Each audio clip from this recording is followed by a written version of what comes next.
lost credit, the secret Atari heroes of GCC. When I was a preteen in the early 80s, I loved Atari. It seemed like every great video game that came to arcades had their name on it. There were games like Asteroids and Missile Command and Battlezone and Tempest, just to name a few. But there were others like Dig Dug, Pole Position, and Food Fight that I liked just as much, if not even more, that also carried the Atari name, but were not actually made by Atari. Atari was so big in the early 80s and the arcade industry was so hot that not only did Atari make their own arcade games, but they also licensed them from other companies to distribute around the world. I found out by reading various magazines at the time that both Pole Position and Dig Dug were actually made by Namco, and Food Fight and the whole Atari 7800 console were made by a company named GCC, and the name GCC stuck in my mind. Food Fight was a standout game in the arcades that featured fast action, cute characters, and a humorous premise. A couple years ago, I had the pleasure of interviewing the creator of that game, Jonathan Hurd. Food Fight has long been a favorite arcade game in the vertical blank. I've always wondered how it was made and why the new Atari never actually acknowledged its existence. Jonathan told an amazing story of working for GCC in the early 80s. His stories of how he came up with the idea for Food Fight, how the game advanced in design, felt like a masterclass in golden age arcade game creation. The way I came up with the idea, given Kevin Curran's direction to come up with an idea for a video game, build it, we'll all get rich. So, I was a fairly avid video game player, but I also had a job during the day. So now I had plenty of, time to really think about this and just focus on it. So I played a lot of games. We had a few in the office, but I also went to arcades. And I was thinking, I want something that isn't shooting at people. There were tons of games that involve shooting, obviously. And I thought, that's not great in terms of attracting women to play. And also, wouldn't it be great to have a game that just has more of a fun tone to it? So I thought, what else could the fire button be on a game? And I thought, throw, because I play baseball. And okay, what could we throw? And then food popped into my mind. And then I immediately thought, that is the perfect idea for a video game. Call it Food Fight. And then I thought, I better do this game before anyone else realizes that there could be a game called Food Fight that would involve throwing food. I was mesmerized by Hurd's easygoing nature and his intelligence. It made me want to interview more and more people from GCC. Soon after, I landed an interview with GCC hardware engineer and unofficial spokesman Steve Golson. In 2016, Golson gave a talk to the Game Developers Conference about the making of Miss Pac-Man. I'd actually read through his presentation from the time and was fascinated by the story. In our interview, Steve gave some early insight into how GCC hardware is designed, and we talked about some of the intricacies of how Midway, Namco, and GCC combined to create Miss Pac-Man. Midway had to get permission from Namco, and Namco actually signed off on the character design for the female Pac-Man. You see a lot of people talking about how Namco did not know about it. That is not true. Namco absolutely knew about Nakamura-san knew about the character and signed off on it. So Midway says to Namco, because basically from Midway's point of view, this was designed as a kit, right? I designed it. I was the hardware guy. Designed it as a kit that would plug onto an existing Pac-Man cabinet. So that's how they built it. It's basically a Pac-Man circuit board with this little second board attached and plugged into. Amazing. The story of GCC felt deep and interesting. What I wanted to know, though, was the story of the Atari 7800, the great lost game console that was slated for release in 1984. GCC designed the console and many of the original games, and Steve Golson had a lot to say about the Atari 7800. Of early 83, we'd start thinking, okay, what can we do? Oh, well, we'll take TIA and we'll add more players and missiles. And then, and so that's got us thinking about what would we do. And then fairly quickly, it was, okay, we're not going to modify TIA. We'll just stick a TIA on board, and that gets your compatibility, because 2600 compatibility was one of the big things, right? This is what can we do to replace 2600? What can we do to enhanced 2600 for now. So it's like, oh, well, we'll get compatibility by we'll just put a TIA on the board. And then we'll do our own graphics, whatever we want. And that gets our compatibility. Great, what can we do? And that led us very quickly to Maria and the Maria architecture and how that is going to work. And so, boom, off we go doing Maria. Originally, we called it 3600 was our code name for it. And so all the development time, this is the 3600. It's a 2600 goosed a little bit. We also talked a bit about how GCC credits are so hard to find and how one day maybe that will be rectified. So finding the credits for stuff that GCC worked on is very difficult to find out who worked on them, and there's very hard, right? You'll see done at GCC, like nobody knows. You know, I could dig it out. We had a company newsletter that we put out every week or so. Oh, that's amazing! And it would have and I have almost a complete set of that newsletter. It was called Urte, and it's on my list of things to do is to scan it. And have the PDFs, and because it would be, I'm sure you fans would have an amazing time with it. But one of the most interesting things Steve said was how GCC considered themselves a secret weapon for Atari. We tried to keep a very low profile. We did not want people to know about us. Once we started doing work for Atari, we just figured, hey, people do not need to know about us. As long as we get paid, that's all we care about. And we'll just be our little quiet secret selves. It's cool. And stuck in Cambridge. Steve also mentioned some tantalizing details about the Atari 2600 and hinted at a second interview to come. The first work we did on VCS, and that's a fun story for another day, Steve, is how did we get started doing VCS cards? Because we were doing coin-op, right? That was our thing, right from the start. We're doing coin-op. So how did we get started doing VCS? But we did in mid 82. But then COVID happened, and for almost 4 years, we could never connect. That meant no VCS discussion and no GCC newsletters. Recently, I've been working on some Atari 7800 tutorials and got interested in all the amazing title screens in some of the games.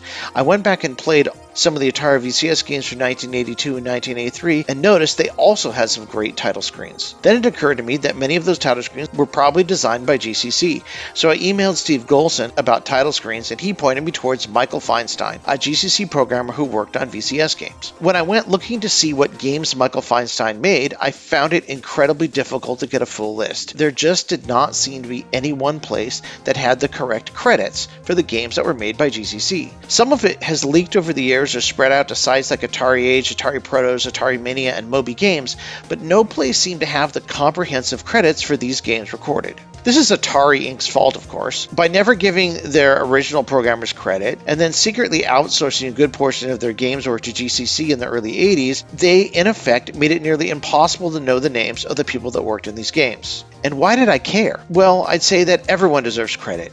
So much so, in fact, that I believe its credit is one of the reasons why Atari didn't survive the golden age in the first place. But also, these people are boyhood heroes of mine, and I'd like to know their names. This situation with the credits became embarrassing when I talked to Michael Feinstein. Moby Games had said he worked on Battlezone and Jungle Hunt. I told Michael I knew this, but he came back and told me he'd worked on several more games, including Phoenix, Joust, and the Atari 7800 game Desert Falcon. I was embarrassed that I could not approach him knowing all of his game credits. Despite this lack of information, the interview with Michael went really well. We talked about the games he worked on, like his first game, Phoenix. I graduated on a Friday, and on Monday I was at work there. So, how fun. That's very interesting. Yeah. Cool. But it was a blast. And, like I said, great environment. It was a lot of fun. We were working really hard, and we cranked these games out. And, but the thing you have to realize about these games is because of the hardware constraints, what we did is we would kind of write something that wouldn't fit into a cartridge, basically. Too big, too many capabilities. And then we had to trim it down to something that would just barely fit. Yeah. Right? Because the cartridges, they were generally 8K of ROM, very tiny. And, I remember the first Phoenix, that when we just wrote everything we wanted to do and it worked, was probably twice that size. And we cut out parts of the game and, optimize. And we eventually got it to fit into 8K just. So that's all part of the process too. So it's not just like write it from start to finish. It's not like writing a paper, right? Like right from the beginning to the end. They're like, you're always trying to figure out what can we do? How do we make it better? And we were playing each other's games throughout. So we had a big lab, and big open space. We've all got our games going, and as we're making progress on the games, we're all walking around and kind of playing each other's games and talking and looking at it and suggesting. So it was just such a great creative environment to try to get the best out of it. And we got the game done on time, and there were commercials on TV by Christmas time. It was very exciting. While doing this, I rediscovered one of his games, Desert Falcon, which sent me on a kind of vision quest into the depths of that title. Mike and I also talked about the fact that credits are hard to find and not really collected anywhere. And this made me even more interested.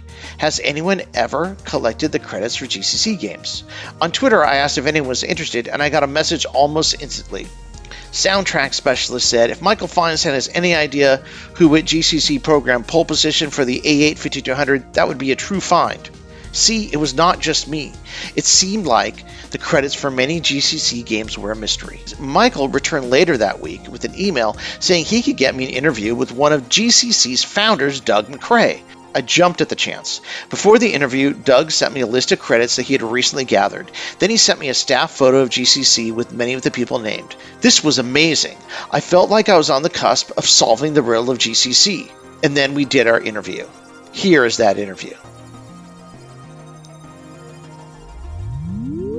So tell me, okay, so I'm obviously a huge GCC fan. You know that already. That might be weird for you to hear that someone's a GCC fan, or is it weird?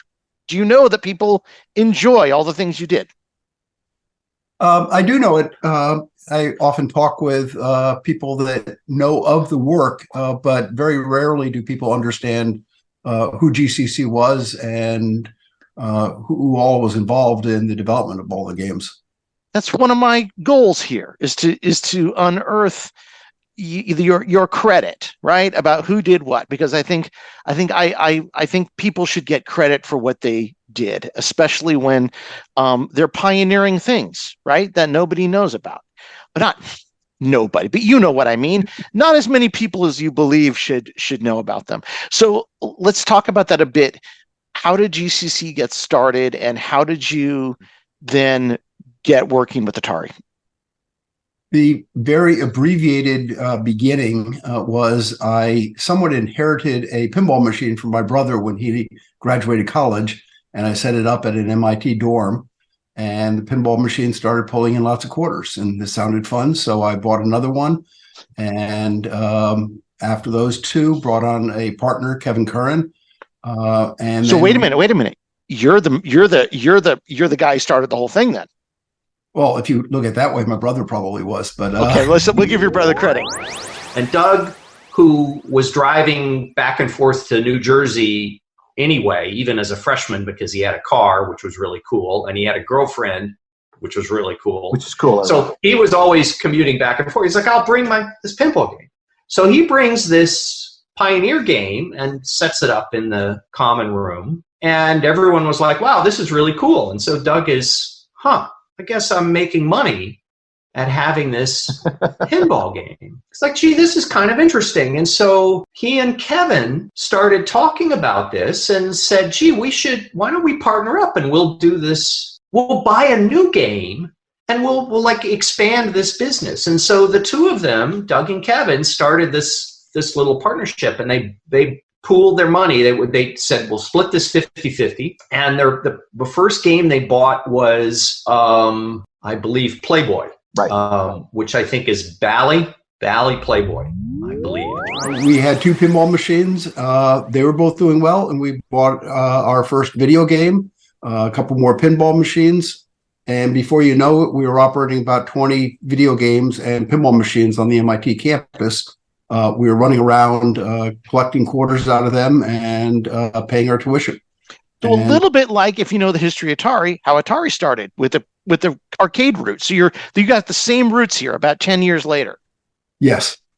And so we were very much enjoying the business, but it was laborious that we were often going around to the different dorms at 12, 1 o'clock in the morning, emptying out the quarters, fixing them. And we started scratching our head and say, are we on the right side of this business? And what we really thought would be fun would be to design the games. Yeah. And we did not know how to design a game. Particularly that an arcade game is a gigantic cabinet, and we had no idea how that would get manufactured, but we knew how to code. And so we looked at what was going on in our 20 machines, 3 of which were missile commands. And they were very, very hot on the MIT campus. We were all into ICBMs and blowing up cities and that kind of stuff. Of kind of playing war games. And the first week we put in our first missile command, it pulled in, I think, like $600 in quarters. And the game only cost $2,500 or only. And we thought we were going to make it back in about 4 weeks. As you can probably guess, that people started playing it less and playing it longer. They got bored and they got good. And so we started talking and saying it would be really neat to be able to add features to it to make it more interesting and to make it harder. And we started looking around, and the only thing that was really available at the time were speed up kits. And they would either by changing the code a little bit or changing the crystal would make the game play faster. And we did not think this was really fair to consumers. That you're just making it harder by speeding everything up, and sometimes to a very unnatural speed. It didn't really feel like the same game anymore. So by crystal, you mean speeding up the time clock on the motherboard? Is that's correct? Okay. So people would swap out the crystal and hope that the processor could keep up. So we looked at that, and finally we said, no, what we really need to do is write some changes to the game, in effect, create a sequel to Missile Command and add that to the cabinets we have. And we had 3 cabinets and knew there was tens of thousands of them out there. So we started disassembling the Missile Command code, figured out pretty much exactly how the game worked, how all the code interacted. And we started designing the sequel, or how to make changes to the game to add in new features. We did this during spring break our senior year, rather than going down to Fort Lauderdale or wherever anybody else would be going. We stayed, bought a in-circuit emulator, which was $25,000, other equipment for another $25,000, and pretty much had invested $50,000 during spring break into creating this add-on, or whatever we want to call it, to Missile Command. And pretty much we worked around the clock because we had one keyboard you could type on and try the code. And so we played tag team, all of us. 8-hour shifts. Chance to make changes to the code and look at it. But at the same time, we were also trying to look at the intellectual property issue of how do you change a game without getting involved in copyright infringement. Some people had gone into the ROMs of some games, found some constants, changed them, and it made it run faster, or accidentally caused something to happen differently. And then they would just make duplicates of those ROMs. And that obviously was copyright infringement to us, because you were taking code and modifying it, but then selling the original code along with the modifications. And our understanding of copyright law, which was very, very young at the time, particularly in terms of video games, was wrong. We wanted to do it a different way. So we built out hardware that would connect into where the ROMs went. And then you put the ROMs on our board, and we had our own ROMs with our own instructions and a circuit that would overlay our instructions over the original Missile Command instructions when it got to certain points. So we could have a couple routines that would draw the satellite coming across the screen and occasionally launch that rather than the plane coming across and things like that. We very much understood how the game worked so that we could then add things to it and make it more challenging, more exciting. And so we created that, put our ROMs on the board.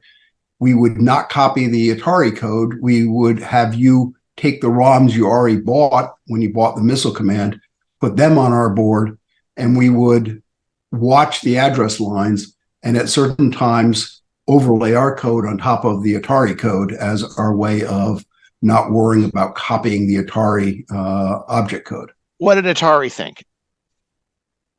Atari was looking at it and saying, and we hear a lot of this later on down the line, copyright or the protection of their industry was paramount to them, that they were very concerned that these enhancement kits, as we were calling it, could create longer life out of the games, and planned obsolescence was a big part of what they're doing. That makes a lot of sense. Selling brand new cabinets and getting new revenue. When we extended out lives of games, we were hurting new revenue to Atari. The relationship between the game maker and the arcade owner, being that the arcade owner really wants to extend the life, the manufacturer not really in their best interest, and you're sitting in the middle, basically helping the arcade owner extend the life of games they already own, so they don't have to spend. What do they spend on your kit? So it's a missile command from Atari cost roughly $2,800 or $3,000 at the time, maybe $2,500. Our kit sold for $299 or $295 out of the back of magazines. And did you sell any of those? We did. We made them for about $20 a piece. Sold over 1,000. And so spring break, our senior year, or spring semester, as it turned into, we sold about $300,000 worth of boards and ran about $250,000 profit. Wow. See, this is Doug Macrae, Kevin Curran, and Steve Golson. And anybody else at the time? Yeah, a couple of others. Larry Dennison and Chris Rode. So all five of you guys, how many of you guys continued on with your MIT education at the time? Let's see. Larry finished up, and that was about it. Oh, it was a lot of fun. It was way more fun than going to class. So we ended up, so myself, I was supposed to graduate in June of '81. Doug was supposed to graduate, I think, although he was in a 5-year dual degree program at that point. So maybe Kevin, I think, was supposed to graduate. And we ended up like, yeah, sorry, we're just not going to. Right? not happening. This is so much fun. Stop going to class and just play with these games. This is just an incredible amount of fun. So you saw the light and moved on. So what happened? So you tell me the rest of the story. We started shipping the units, and we had finished engineering of it and said, well, this is great. Money is pouring in, and the concept of making these enhancement kits works really well in the marketplace. So we started the second enhancement kit. We had looked and said, what's the hottest game out there that has kind of the same problem as Missile Command does, of the fact that players get very, very good and can play forever, and get very, very good by being bored. They would learn patterns and whatever. Right. And the game we targeted was Pac-Man. It was a game where people had memorized the patterns, so they could play for hours, and they were bored of it. Once they figured out the pattern, they could just play for hours, but no one really wanted to, or besides a few people that want to put up high scores and whatever. Right. So while Pac-Man was an amazingly successful game, its revenue fell off very quickly also for the arcade owners. So we started looking at the enhancement kit to Pac-Man and planned on marketing it the same way out of the back of magazines, the trade magazines. And we're developing that in the summer of 1981 when we got notice from Atari, or not from Atari, but about Atari, that they were getting ready to sue us over intellectual property issues. Turned around, we sued them first so we could get the venue in Boston. And then we fought a couple of skirmishes in federal district court here in Boston on the issues of intellectual properties. Brand new to the judges, brand new to lawyers and everything else, because it really had not been defined what is protectable and how you protect it in the intellectual property space. What was claimed or what was thought initially by Atari is we had copied their code. Right. And so we were smiling, going, no, we did not copy their code. we did this correct. But then there are charges of dilution of trademark and misrepresentation of origin, of pretty much saying that a consumer out there doesn't know that this is not a pure Atari product, and that we were representing ourselves somewhat as Atari's sequel. And it was unclear who was going to win in the end. Atari came to us and said, what do you guys really want out of this? And we did not answer. We just wanted to sell another $250,000 of profit or whatever. We thought we were on something big. We said, we want to do video games. We really love this. Right. And so we started negotiations with Atari, and they pretty much gave us a package to go away. They offered us a development agreement where they would fund our company at $50,000 a month for 24 months. And that's pretty good. You can do the math. For a couple of kids at MIT, it was great. And you done the math yet? 1.2 million? Yes. And it was being done on the assumption, as we found out later, getting to know Atari's attorneys, it was being done primarily to just say they'll go away. They'll take that $1.2 million and go back to school and get their degrees, or they'll go sit on the beach. We don't care. They just wanted a stipulation that we would not do any more enhancement kits. And we pretty much agreed to that with a couple of caveats. Caveat one was we would not do any enhancement kits without the manufacturer's approval that owned the original game. And Atari looked at that and go, that was pretty simple, because why would any manufacturer ever approve of an enhancement kit? The second one was that we had grandiose plans that, someday we may go public, or what might happen, with our tiny little company, or we'd be trying to get venture money or something. So we asked that Atari would drop the case against us with prejudice, meaning they should not have sued us in the first place. They had, and they were backing off on it. So both of those happened. And shortly after that happened, Kevin Curran flew out to Chicago and met with the president of Bally Midway and said, I want to show you our enhancement kit. We just beat Atari in Boston federal court, and we would like not to have to sue you for declaratory judgment, figure out whether we can go this way. We would just like to get your agreement up front. We thought we were being clever, bluffing our way through. What was happening right about the same time was the production of Pac-Man was ending, and they did not have anything to follow it up. There was no sequel done by Namco. There was no sequel done by Midway or by Bally.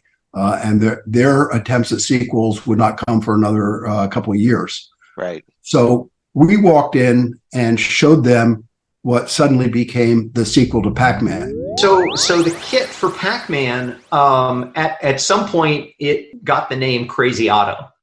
And none of us have been able to remember why that came about. But it was called Crazy Otto. We had one of our friends from MIT, his older sister named Patty Goodson, was a musician. She was a professional musician living in New York City. And so, artistic, creative type. And we asked her to help us out with some of the design, the artwork and character design and whatnot. And I think that's where the name Crazy Otto came from, was from Patty. But she does not remember. So truly, we do not know. But anyway, the name Crazy Otto came up. And so it was a kit for Pac-Man. And some of what we learned from the Atari lawsuit, which was, okay, do not reuse any of the characters from the initial game. So change them a little bit. So we took Pac-Man and basically made it look like the Pac-Man character from the side of the Pac-Man cabinet.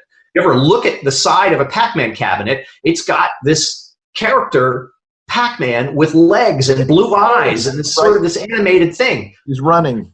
Yeah, he's running. And so that was Crazy Otto. And it had this 3D sort of look where Otto would.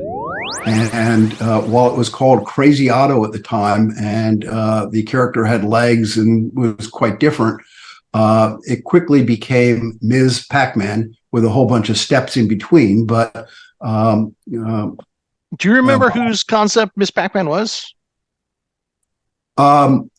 The fact of it being a sequel came out of the first meeting between Kevin and the president of Midway. But the name kept changing. It started off as Pac-Woman and Super Pac-Man, and then Miss Pac-Man, MISS, right? Until someone pointed out that in the third intermission, out comes Junior Pac-Man. So they got married. So it became Mrs. And then one of the wives of our programmers said, we can't do Mrs. anymore. It should be Ms. So went to Ms. and eventually shipped that way. But many iterations, one with Pac-Man, Ms. Pac-Man character having red hair, long red hair, and all kinds of things, but ended up with a beauty mark, a bow, and some lipstick. Okay, so that was successful, right? I mean, you were doubly successful with Miss Pac-Man. I mean, more than doubly, right? With how lucrative that was for you guys. Oh, it was very lucrative and continued to be for 30 years. About various incarnations of Ms. Pac-Man going out on cell phones and computer games and all kinds of. And do you guys still own that, or does someone else own Ms. Pac-Man now? We could spend a couple hours talking about that. We do not own it. I say that I know that when we talked to Jonathan Hurd a couple of years ago, when we were doing an episode about Food Fight, because Food Fight for my brother and I, was our favorite arcade game, right? And we thought that was amazing and didn't understand why, didn't know anything about it, but didn't understand why people didn't like it more. So mostly because it came out so late.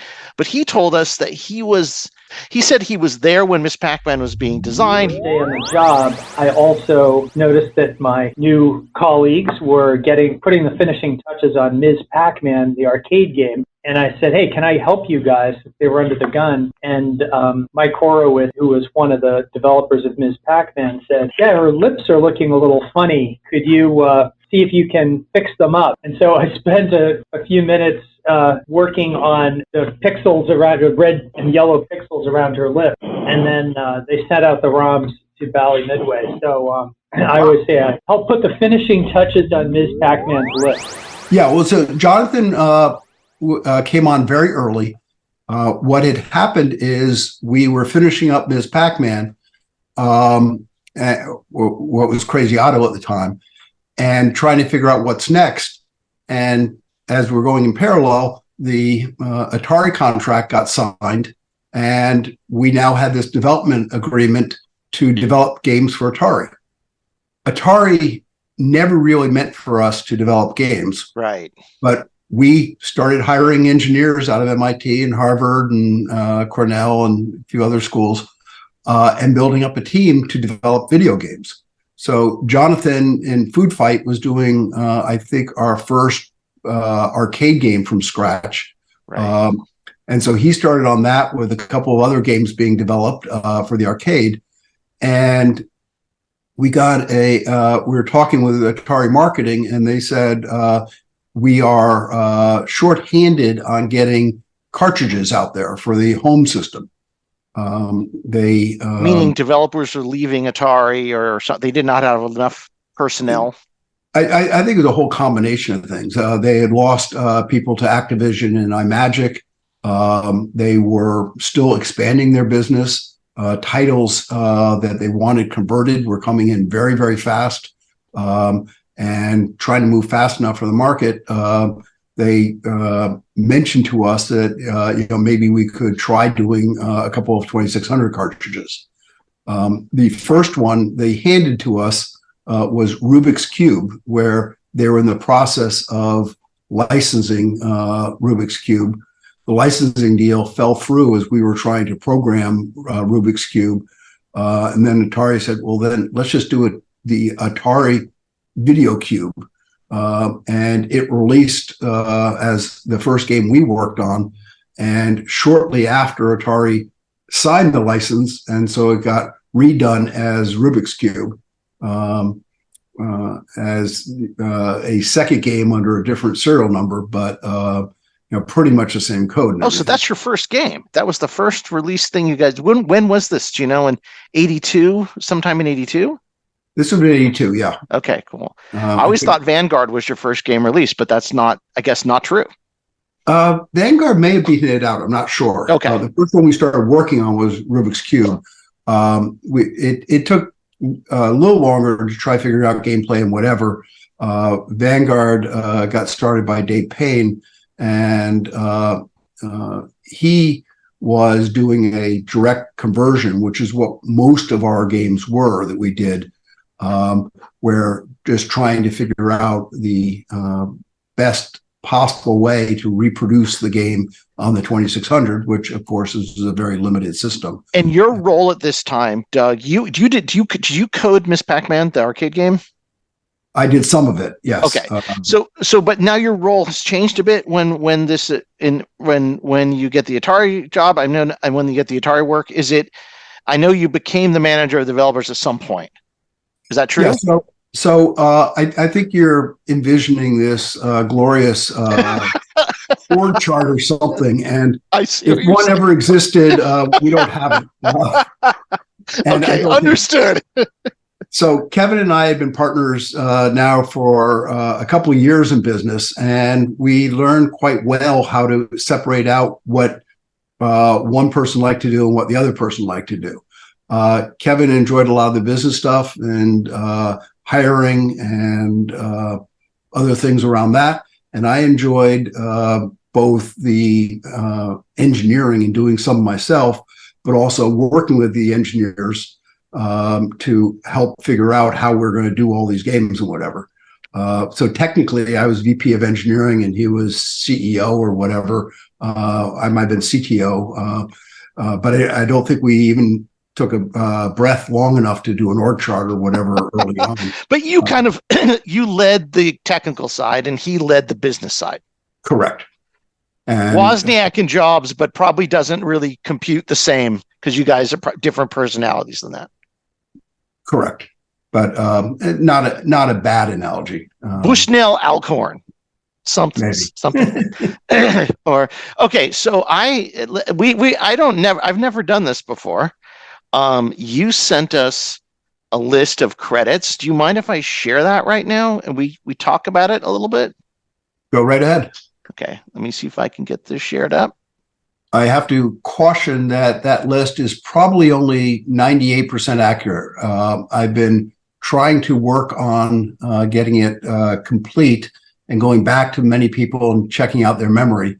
But it is 98% correct, and there's probably an error or two. Well, we won't publish it now, but we'll go through it, and when you have something that you think is more complete, we'll find a good home for it. Okay. Sure. Okay, so I see here the first one on the list here is Atari Video Cube. That one we talked about. I know that if we go down a little bit on this list, that Vanguard came out very soon, and so did Phoenix as well. So that Mike Feinstein said that you worked on those. Do you remember the first set of games that Atari asked you to do, or how did they assign you games, or did you just take a look at the list of licenses and start working on them?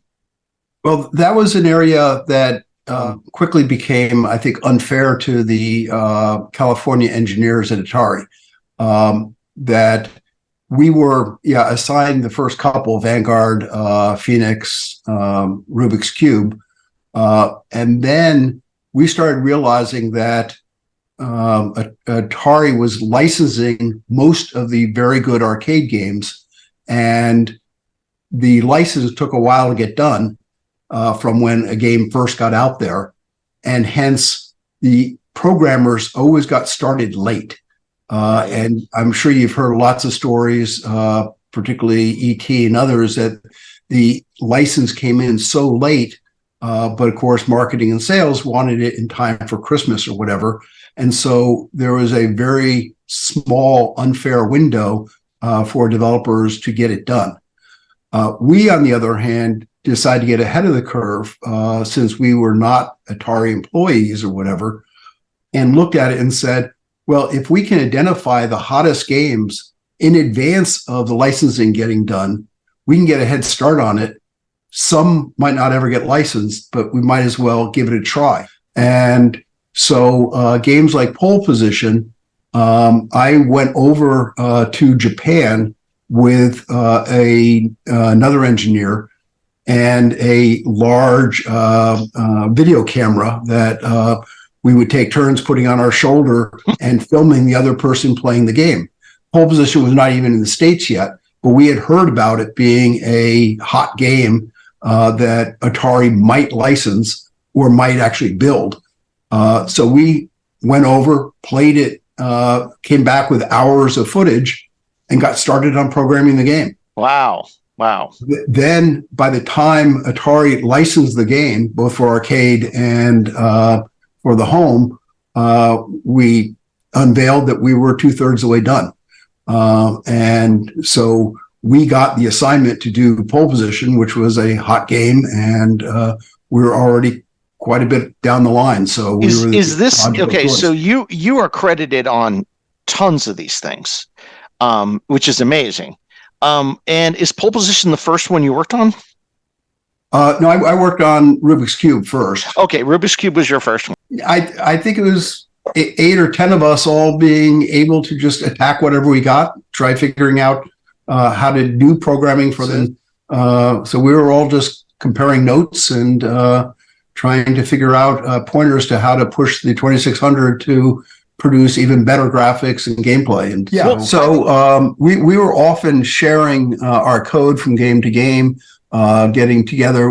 We were all in one gigantic bullpen type room with everybody having their own in-circuit emulator to help, kind of speed up the whole thing.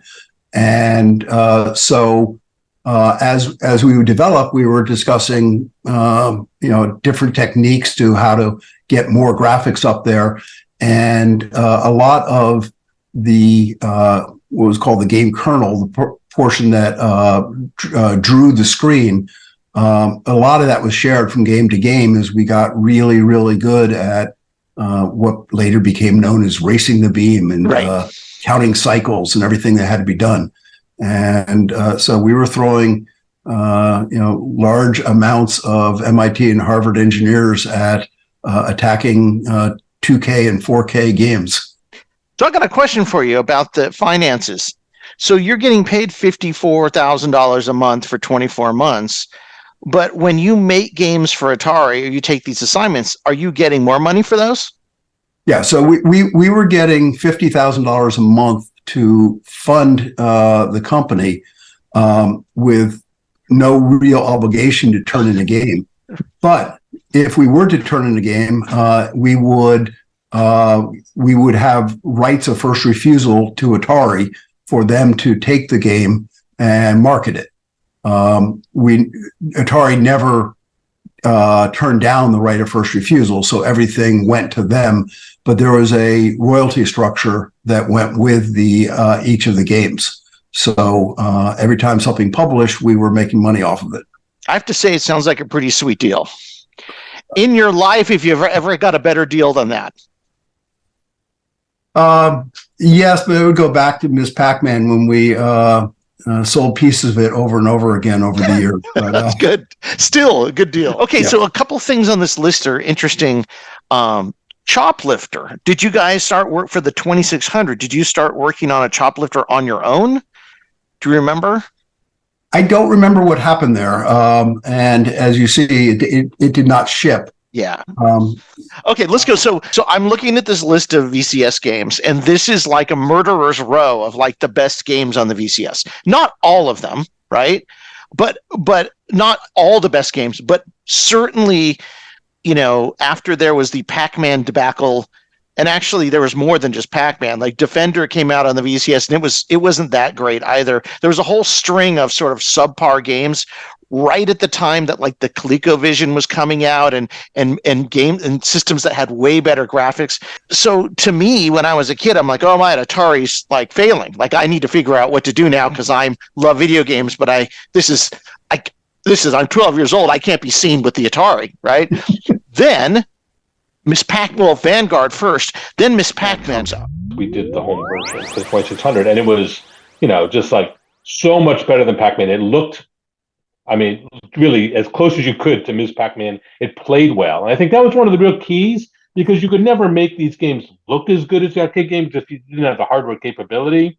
But we wanted it to play as, so it felt reminiscent of playing that arcade game in terms of the gameplay and the feel of the game. And we spent a lot of time on that aspect of these games. So it's not just how it looks, which is, of course, important, but how it plays. Like, we wanted it to be as fun as the arcade game. Miss Pac-Man blew me away and everyone else I knew because it's so vastly superior to Pac-Man. Now, we know there are reasons why, right? There's reasons why Todd Fry had to do what he did, and the reason why. But was there an inflection point with any of these games like Miss Pac-Man where you realized how much better the stuff you were doing could be? Was there a reason for that? Were you allowed more memory, more time? I guess what I'm searching for is like what made Miss Pac-Man or another game at the time so much better that it sort of revitalized the VCS for a short time, in my eyes, or the eyes of consumers, because these games were so much better than what we'd seen before. Well, Miss Pac-Man's probably a great example, and it had reasons other than all the other games. You asked about how we got paid. We got paid a royalty for developing the 2600 game. We also were getting paid a royalty on all Ms. Pac-Man products shipped. So we were getting a double royalty on that game, and we did not want to screw it up. Oh, no. So if you notice, we put 4 of us on it, and really viewed it was going to be the best we could possibly do, and focusing in on trying to fix some of the stuff that was in the Pac-Man one, which, to be fair, was a smaller ROM size, and developed with a lot less time on it. By the time we did the Ms. Pac-Man cartridge, we probably had 2 man-years of engineering on it, which wow. Never would have happened at Atari, because they were generally assigning one person and telling him he had to have it in time for Christmas. But I think we were very much perfectionists in terms of trying to mimic the arcade game. Yeah. And one of the best examples I give to people when we were working on it was on Ms. Pac-Man, when you tried simulating the joystick of the arcade, which was a 4-position gated joystick, and you tried doing it with the 8-position Atari joystick on the 2600. And the first pass at it says, well, that's relatively simple. You've got upright, left, down. And then if you go on a diagonal, you just choose one or the other. And that's not what you do when you play. On a gated one, obviously you're up, down, right, left. Yep. But on an ungated one, if you were going up left or up right, I guess I'm drawing right now, whether you meant to go right or whether you meant to go up is critical to what you're doing in the maze. Absolutely critical. And right, if it doesn't do the right thing, you get upset. Now, the joystick is not the same. You can't gate it, so you can't cause it not to go to the diagonal. But you could look at it and say, how'd you get there? So if you were going right and then you went up or right, we said you now meant to go up. And so we kind of looked at how you got there. We spent a lot of time, on this very, very simple thing, but we had to get the joystick feeling good so that as you moved around the maze, it really felt like the arcade one, where we had, a different type of joystick, which would not work properly if we just did it simply. Well, you never went from neutral to diagonal. It would always trip one switch or the other first. So if you're at neutral and you go, and the first thing we see is a right, we're going to start moving you right. If we then see right and up, we now said you were at right, so now you've moved it upwards, and now you're going up. And it's amazing that just makes it feel correct. Centipede has one of the best title screens of any Atari VCS game. Because I know title screens sound superfluous, but at the time they actually weren't. Like, if you wanted to get invested into the game itself, that little piece of window dressing did a lot to make you feel as if you were playing the real arcade game. Centipede has an incredible title screen, and I wanted to ask you, where did that come from? Scroll down to the bottom if you can. Okay, I'm scrolling down at the bottom. So look at the last 5 people. Daryl Myers, Paul Moody, Randall McLam, Marshall Peck, Patty Goodson. So 4 of the 5 of them are graphic artists. And so on the 2600 and the 7800, or all the games, they would be designing graphics. Many times the graphics they designed did not fit, but they were trying to do something quite elaborate and show themselves off as graphic artists without worrying too much about the limitations of the system. When we ran out of memory, some of the graphics got cut or whatever, but it was for them a area to have some fun and to really kind of polish up the game. So the 4 of them were often doing some fun title screens and making the game really look interesting right from the start. It was usually the first thing cut or reduced when the game did not fit. So there are probably some very, very sexy title screens that did not make it. Now, when I mentioned those 4 artists, the other one was Patty Goodson, who I believe was a Juilliard musician, really knew her stuff. And we knew her brother back in college and convinced her to come in and try making some sounds out of the 2600, which I think she attacked it with the same energy that we were attacking trying to reproduce video games, where we all know the TIA chip can not do much in the 2600 in making sounds. She did some amazing things to get things to sound great with limited ability. Got some good music and things and whatever. So she was quite crucial to getting the sounds there. And then as we did the 7800, continuing to improve things. Most of the 7800 games still use the TIA, right? You could have a pokey on in the cartridge, but only a couple games use the pokey. I know Ball Blazer did. But a game like a Desert Falcon, which I don't think has a pokey on board, I mean, the sound you're correct. Great. So with 1 or 2 exceptions, the 7800 cartridges were all using the TIA also. And the better sound came out of the fact that we were making larger cartridges and also had more processing power to create sounds using the TIA.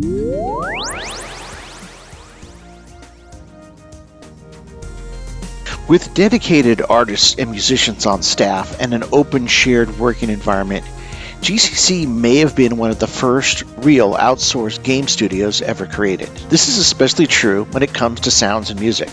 The TIA chip on the Atari 2600 is not a dedicated sound chip.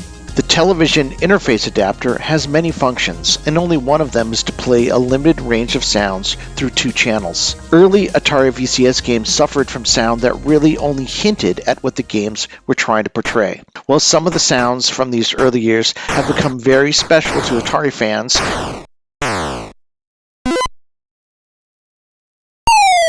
just as much as box art and playfield graphics, when the TIA was pushed to create the sounds of arcade games, it met its match. However, with professional musicians on staff at GCC pushing the limits of what the 2600 and later the 7800 could achieve with the TIA chip, things changed. Listen and watch now to a sample of the sounds and the graphics work of the GCC artistic staff.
Both processing power and ROM size made a difference, or RAM size also. So the point is that the TIA itself could emit a certain amount of tones. The amount of data that you could push to it in the right timing could actually make it sound better. Yes. So, okay, Millipede is in the book. Games that never were. The games that never were. I don't want to ruin that for people. It's a cool story. I think they should go get the book. And did you contribute to that book, or were you interviewed for that book? Yes, as was the Atari engineer that worked on it. And we were both nice to each other. We were competitive at the time. That I think we had certain advantages because we had the Centipede code to work from. And we had more people be able to be put on it, and we're really trying to. And I think we started before they did, but they did a good job also. We thought ours was better, but it came down to what we believe was a political decision that we were not officially assigned the Millipede title when we started on it, and I don't know whether it was a wrist slap or just to help out the morale at Atari at the time. They chose the Atari one which we think ours was slightly better, but both were well done. Real Sports Tennis, maybe an odd one for me to pick out. I thought that was a great game. Yeah, so that one, I still don't think gameplay came out as well as we wanted it to. We started off just working on trying to design a good-looking net, a good-looking scoreboard, having people be able to write things on the scoreboard, which was exciting. And so we built out the graphics, and it looked really good. We had trouble, as many people have, with sports-type games being played on a relatively simple system. Right. And I think it came out well, but not really well in terms of having great gameplay. But I think the graphics when it first came out were quite stunning. Yeah, they were quite stunning. I mean, Activision had Tennis, which looked good as well, but this looked better in some ways, right? It was more colorful. I think Tennis had the shadow on the ball, which you guys had as well, right? So you could see if it was lobbing and stuff. Do you remember if that was an assignment, or if you guys just picked it up and said, let's do a tennis game? I think it was an assignment. Okay. That they were mentioning several they had, and we said, we'll give Tennis a try. And the first thing we did was the scoreboard and the net, and we go, okay, I think we can do this. But I'm not sure we knew exactly how to make great tennis gameplay. I think Galaxion was a really interesting one. I did not work on it, but I remember when Mark Ackerman and Glenn Parker were playing with the TIA and realized that they could cause things to happen. And I forget exactly how they caused it, but if you look at most 2600 games, the most characters you'll see on a line is 6. Yep. Because each of the two stamps, or whatever you want to call them, sprites, can be tripled. So you could get 6 on a line. They figured out how to poke the hardware in a weird way, and I think got 8 characters across, which were really important to making it feel like the Galaxion game. Oh, yeah. That concludes part 1 of Lost Credit, The Secret Atari Heroes of GCC. Part 2 is coming soon. Next time, we pick up with the Atari 5200, the Atari 7800, and here's some final words from Doug Macrae that put all of our efforts in the vertical blank into perspective. The song played during this episode was I Want to Feel by Tony Longworth. Into the vertical blank.